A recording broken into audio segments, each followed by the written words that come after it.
Dieu a créé un homme et a créé une femme. Et il a dit que vous serez un, pas deux.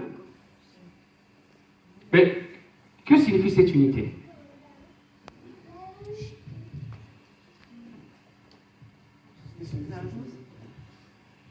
Une seule chair, corps, âme, esprit. Amen. Corps, âme et esprit. Alors, si vous n'êtes pas en accord, en esprit avec votre mari, avec votre épouse, avec votre femme, vous devez savoir que quelque part, il y a du désordre. Tu dis, Seigneur, aide-nous à restaurer ce que nous avons perdu. Dans l'humilité, une fois que cela est restauré, vous allez voir que l'harmonie va revenir. Vous avez remarqué, vous avez perdu aussi l'harmonie. Il n'y a plus d'harmonie dans la famille. Le papa crie, la maman crie, et les enfants boudent. Et personne n'écoute personne. C'est ce que l'ennemi a semé dans nos familles, dans nos foyers. Nous devons retrouver la présence de Dieu. La première chose que vous devez mettre au centre de votre famille, c'est la présence de Dieu. Comment peut-on attirer la présence de Dieu, Gary? Comment peut-on attirer la présence de Dieu? En priant. Comment peut-on encore attirer la présence de Dieu? C'est bien. La louange. Comment peut-on encore attirer la présence de Dieu? En adorant. Comment peut-on encore attirer la présence de Dieu? L'obéissance, la lecture de la parole. Tout ça nous permet à inviter la présence de Dieu dans la maison.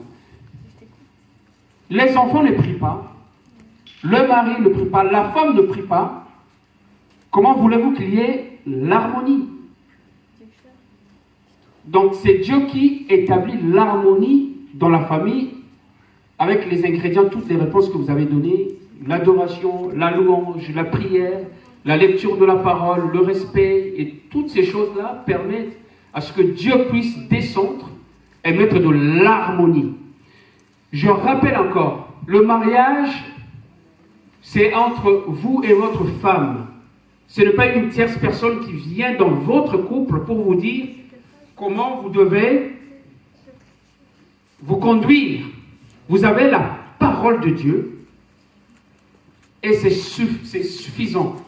Ça nous suffit pour nous permettre à mieux se conduire.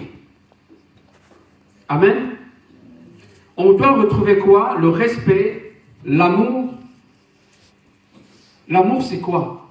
Alors hier, quand je parlais avec mes frères, je dis, le mot amour existe et puissant seulement quand on parle de la haine. Quand on parle d'un ennemi. Jésus-Christ a dit de aimer son ennemi.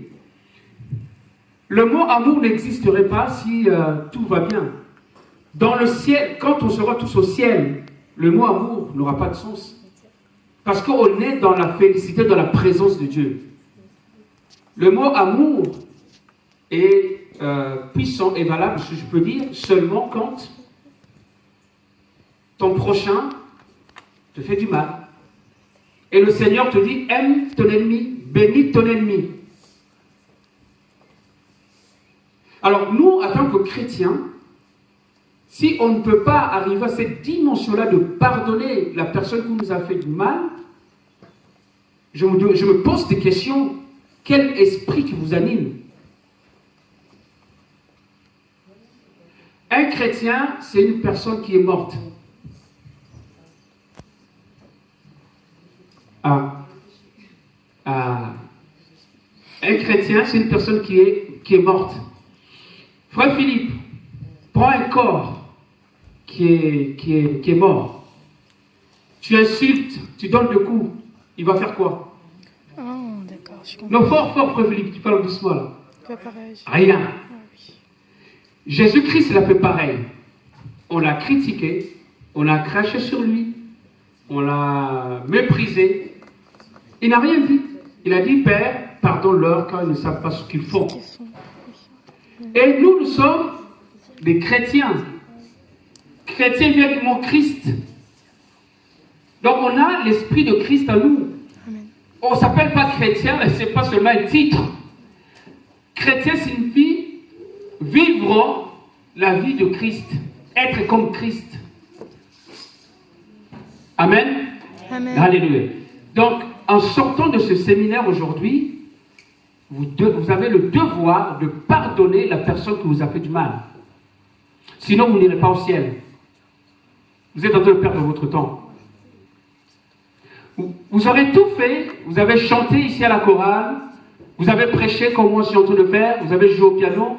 Vous avez fait l'accueil comme frère Philippe. Vous avez fait les chaises comme frère Raphaël et Josué ont fait. Vous avez tout fait. Ça, c'est le sacrifice. Mais si vous ne pardonnez pas votre ennemi, je ne parle pas de votre prochain seulement, ma femme. Vous savez que j'aime ma femme. Maintenant, je dois pardonner ma femme quand elle me fait des choses qui sont, on peut dire, humainement impardonnables. Tu comprends, Gary? C'est là qu'on parle de la dimension de l'amour de Dieu, qui n'a rien à voir avec la chair ni le sang, qui a à faire avec l'esprit de Dieu. Alléluia. Si quelque chose t'inspire, tu m'arrêtes. Nous devons retrouver la prière, la méditation de la parole. Je l'ai dit dans le micro. Alors, vous passez une journée, les paroles, écoutez-moi bien, vous passez une journée sans recevoir une parole de Dieu, il y a quelque chose qui ne va pas. Dieu parle tous les jours, à tout moment. Vous devez dormir au moins avec un verset. Et vous prenez ce verset-là, vous le partagez, vous faites une dévotion. Pourquoi il y a certaines personnes qui ont des visions, des songes, de révélations? Parce que ces gens-là passent beaucoup plus de temps dans la présence de Dieu. Ils sont tellement dans la présence de Dieu et Dieu se révèle. Et quand Dieu se révèle, Dieu ne contredit jamais sa parole. Ce que Dieu, la façon dont Dieu se révèle dans votre vie, dans votre esprit, va être en harmonie avec sa parole. Vous écrivez le mot scripturaire. Scripturaire. Rare avec A-I-R-E à la fin. Donc scripturaire à la fin. C'est-à-dire tout ce que nous faisons, les songes que nous faisons, les visions,